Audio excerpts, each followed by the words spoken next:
ये ना तो हम ईवीएम के द्वारा वोट की चोरी होने देंगे, ना ही जो धर्मनिरपेक्षता संविधान में है, अवसर की समता जो संविधान में है। एक कहावत पुरानी हमने सुनी थी कि राजा की जान जो है वो तोते में है। तो तोते को पकड़ना पड़ेगा तब राजा कमजोर पड़ेगा। तो आप सोचो, जिस पूरी सरकार, आरएसएस भाजपा की सरकार और मोदी जी का जो कहते हैं कि उनका इतना बड़ा जो है फेस हो गया है, उनकी गारंटी और सब चीजें, वो सब ईवीएम की वजह से है।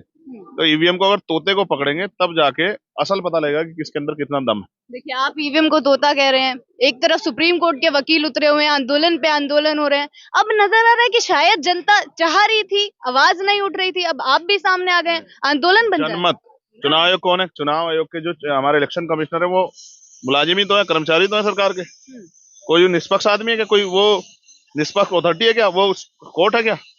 वो एक मुलाजिम है जिनको जो है चुनाव आयोग इलेक्शन कमिश्नर बनाया सरकार ने। लेकिन चंद्रशेखर आजाद क्या करेंगे? अगर ईवीएम पर आवाज उठा रहे हैं, अगर ईवीएम पर ट्वीट कर रहे हैं, लोगों की सुन भी रहे हैं, तो करेंगे क्या लोकसभा चुनाव से पहले? यही तो बताने के लिए 22 तारीख को आ रहे हैं कि हम अच्छा, क्या 22 तारीख को बताएंगे सब? हाँ, 22 तारीख को मैं अकेला आकर दिल्ली की टीम को बताऊंगा कि क्या करना है। नमस्कार, आप देख रहे थे जनता लाइव, मैं हूं आपसे रवीना। 145 दिन, ये वो आंकड़ा है जितने दिनों से प्रोफेसर रितु सिंह और उनके साथी समर्थनकारी इतने समय से संघर्ष की लड़ाई को लड़ रहे हैं। और एक चर्चित चेहरा जिसके बारे में उनके धरने में काफी बार चर्चा हुई, काफी बार सवाल किए गए, काफी बार उस पर यह संशय लगाया गया कि बाकी सब चेहरे आ गए, वो चेहरा इस आंदोलन में शामिल होने, शिरकत करने अभी तक क्यों नहीं आया। 145 दिन आज हो गए हैं। आज उस आह्वान किया गया था कि उस शिक्षा के ताले जिस पर लगाए गए उन तालों को तोड़ा जाएगा, और उन्हीं का साथ देने के लिए चंद्रशेखर आजाद डॉक्टर रितु के साथ आए हैं। काफी सवाल उठ रहे हैं जनता के मन में भी, हमारे मन में भी हैं, जो शायद जिनका जवाब लेना इन्हीं से जरूरी है। इनसे जान लेते हैं सारी चीजें कि इतने दिनों बाद आने का किस तरीके से फैसला बना है और इतने दिनों तक ना आने की चीजें क्या रही हैं। शुरुआत तो सर इससे करेंगे कि आप किस प्रकार से देख पा रहे थे बाहर से इन चीजों को, और आज आने के बाद क्या चीजें अलग समझ आई हैं?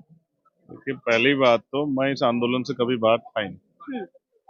जब दुश्मन रणनीति बना सकता है तो हम भी रणनीति बना सकते। अच्छा। डॉक्टर रितु मेरी छोटी बहन है, मैं बहादुर बहन है।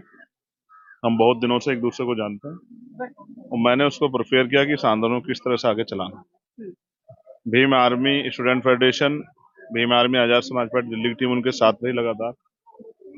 और क्योंकि आंदोलन, मुझे विश्वास है कि आंदोलन इतनी आसानी से सरकार अपने लोगों पे कार्रवाई नहीं करेगी, इसलिए समय समय पे आंदोलन किस तरह धार देनी है वो सारी तैयारी हम लोगों ने की है।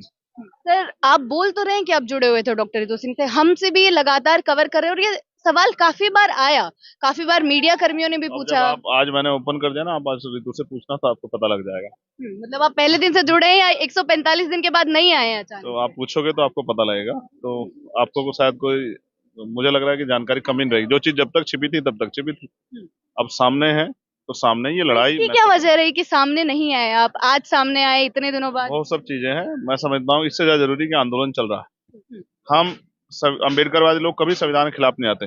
जो भी कार्य करते हैं वो संविधान के दायरे में रह के करते हैं। तो मैं नहीं चाहता था कि भाई चुनाव इस पर, क्योंकि आज हम राजनीतिक दल के भी को भी चला रहे हैं कि चुनाव पे जिस तरह से चुनाव को हमेशा बदनाम किया गया कि भाई ये जाति का सिर्फ एक जाति का वो है आंदोलन, या एक धर्म का आंदोलन है, या सरकार के खिलाफ आंदोलन, या कोई राजनीतिक व्यक्ति इसको सपोर्ट कर रहा है। मैं किसी भी तरह से इस आंदोलन में किसी भी तरह का कोई डिस्टर्बेंस नहीं चाहता था। तो ये लड़ाई वास्तविक लड़ाई है और लड़ाई आगे बढ़नी चाहिए। लड़ाई जिनके खिलाफ है सर, उनके बारे में हम अक्सर सुनते रहते हैं। आज भी उन्हीं को बाहर लाने की बात हुई, डॉक्टर श्वेता रोय को बाहर लाया जाए, चुनाव की बात आपने छेड़ दी है। ईवीएम का मुद्दा बहुत तूल पकड़ रहा है, आप भी उस पर आए, आपने उस पर जिक्र किया, साफ साफ आपने बोल दिया कि संशय दूर करना चाहिए अगर जनता के मन में शंका है। तो आप क्या सोच रहे हैं ईवीएम? देखो, इस पे भी एक रणनीति है। देखो, 3 साल पहले से मुझे लोगों ने कहा कि ईवीएम पे आप आंदोलन करो, ईवीएम पे